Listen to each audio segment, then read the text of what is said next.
প্রতিষ্ঠানে গিয়ে মিটিং করতেছেন, উনি এখন সংস্কারের উপরে দু একটা বইও লিখে ফেলতে পারবেন, এত ওখানে মিটিং হচ্ছে। কিন্তু বন্ধুগণ, মনে রাখতে হবে, বাংলাদেশ জাতীয়তাবাদী দল এই দেশে একমাত্র দল যে শহীদ জিয়ার 19 দফা থেকে শুরু করে বেগম খালেদা জিয়ার ভিশন 2030, জনাব তারেক রহমানের 27 দফা এবং যেটা এখন পরিবর্তিত হয়ে 31 দফা হয়েছে, বাংলাদেশ জাতীয়তাবাদী দলই বাংলাদেশের মাটিতে সংস্কার এনেছে, প্রত্যেক বিষয়ে সংস্কার করেছে। সুতরাং বাংলাদেশ জাতীয়তাবাদী দলকে সংস্কারের ব্যাপারে শিক্ষা দেওয়ার কিছু নাই। 31 দফায় যেটা আমাদের নেতা জনাব তারেক রহমান বলেছেন, বিএনপি যদি আগামী দিনে জনগণের স্বচ্ছ ভোটে সরকার গঠন করতে পারে, উনি যা যা 31 দফায় বলেছেন তা 100-তে 100 বিএনপি কার্যকর করবে। বিএনপি জানে ফ্যাসিবাদের চেহারা, বিএনপি জানে একজন ব্যক্তির হাতে সকল ক্ষমতা থাকলে কি হয়। 17 বছর ধরে আপনারা দেখে আসছেন, আপনাদের প্রত্যেকের মাথায় হুলিয়া ছিল, প্রত্যেকের মাথায় মামলা ছিল, আমাদের বহু লোক গুম হয়েছে, বহু লোক খুন হয়েছে, সেগুলো আমরা দেখে আসছি। বন্ধুগণ, আজকে জুলাই মাসের 5 তারিখ, গত বছর আমরা ভুলি নাই। জুলাই আগস্টে আমাদের যে ছাত্র ভাই বোনরা আন্দোলন করেছিল, যে প্রাইভেট ইউনিভার্সিটি ভাই বোনরা প্রাণ দিয়েছিল, রক্ত ঝরেছিল, যে ছোট বাচ্চাদেরকে, সাধারণ জনগণকে হাসিনার অর্ডারের উপর থেকে গুলি করে খুন করা হয়েছিল, তাদের কথা আমরা ভুলি নাই। আজকে তাদেরকেও আমি এই মঞ্চ থেকে স্মরণ করতে চাই। তারা 17 বছরের বাংলাদেশ জাতীয়তাবাদী দলের যে সংগ্রাম, যে আন্দোলন, সেই আন্দোলনকে একটি চরম রূপ দিয়েছে গত জুলাই আগস্টের গণ অভ্যুত্থান, যেখানে ছাত্র জনতা সকলে এই ফ্যাসিবাদের বিরুদ্ধে, অত্যাচারের বিরুদ্ধে, অনাচারের বিরুদ্ধে মাঠে নেমে এসেছিল।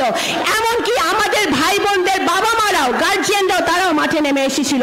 তাদেরকে আমরা ভুলি নাই, তাদেরকে আজকে আমরা স্মরণ করতে চাই এবং সারা জীবন স্মরণ করে যাব। আজকে একটি কথা পরিষ্কার হতে হবে, ভাইরা, গোল টেবিলে বসে এসির মধ্যে পিআর নিয়ে আলোচনা করা আর নিজের এলাকায় গিয়ে সাধারণ মানুষের মধ্যে মিশে জনগণের সমস্যার সমাধান করার মধ্যে অনেক পার্থক্য আছে। যারা পিআর করতেছে তাদের জনগণের সাথে কোনো সংযোগ নাই। আজকে নির্বাচনী এলাকায় যা আজকের প্রধান অতিথি আপনাদের আত্মার মানুষ, আপনাদের প্রত্যেকের সুখ দুঃখে উনি পাশে থাকে, উনি জানে আপনাদের সমস্যা কি, আপনাদের কি করতে হবে, আপনাদের উন্নয়নের জন্য কি প্রয়োজন উনি জানে। আজকে যারা পিআর নিয়ে চিল্লাচ্ছে তাদের বুঝতে হবে যে প্রত্যেকটি নির্বাচনী এলাকায় তারা এমন জনপ্রতিনিধি চায় যারা তাদের সুখ দুঃখ বুঝবে, তাদের পাশে থাকবে, তাদের বিপদের সময় তাদের পাশে ছিল বিগত দিনে এবং ভবিষ্যতেও থাকবে। সেই নিশ্চয়তা 17 কোটি মানুষ চায়, ভোটাররা চায়। সেই জন্যে যারা পিআর নিয়ে বলছেন কথা, তাদের বুঝতে হবে, আমাদের বুঝতে হবে, তারা শুধু কাল ক্ষেপণ করার জন্য, নির্বাচনকে বিলম্বিত করার জন্য তারা এই কথাগুলো বলছে।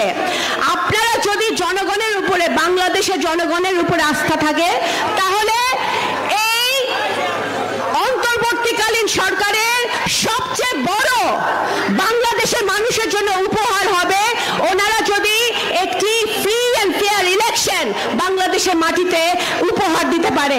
সেটাই হবে ডক্টর ইউনূসের সবচেয়ে বড় অর্জন। কারণ আজকে ডক্টর ইউনূসকে কেন দায়িত্ব নিতে হয়েছিল, কেন ইমার্জেন্সির সময় তাকে দায়িত্ব নিতে হয়েছিল? ডক্টর ইউনূস নিজেও তো হাসিনার ফ্যাসিবাদের শিকার হয়েছে, তার অত্যাচারের শিকার হয়েছে। তাকে কেন দায়িত্ব নিতে হয়েছিল?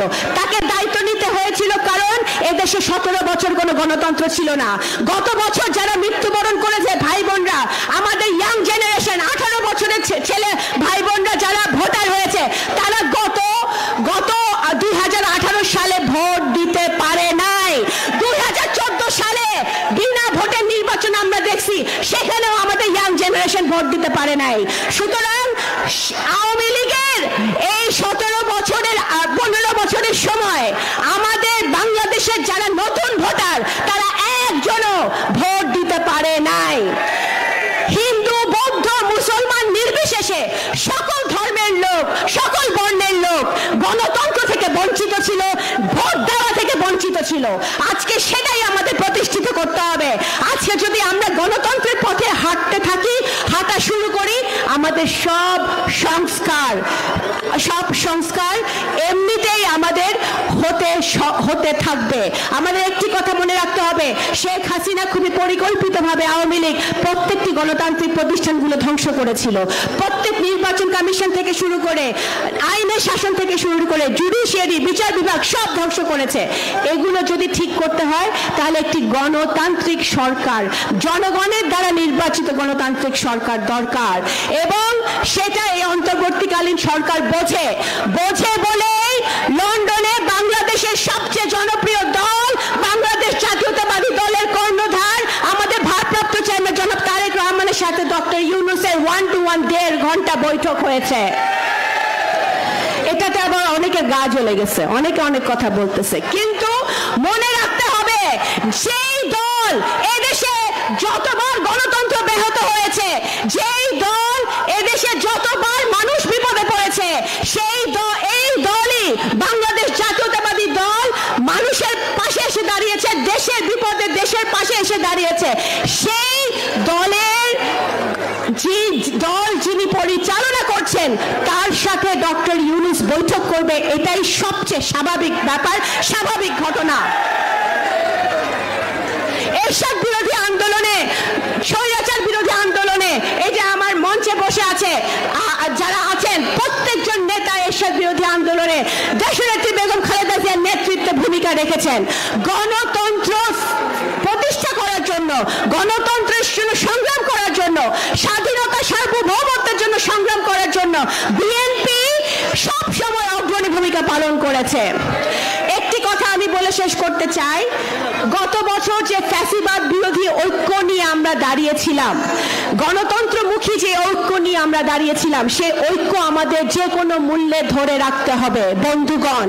কারণ দেশি বিদেশি ষড়যন্ত্র এখনো চলমান আছে, দেশি বিদেশি ষড়যন্ত্র চলমান, এদেশকে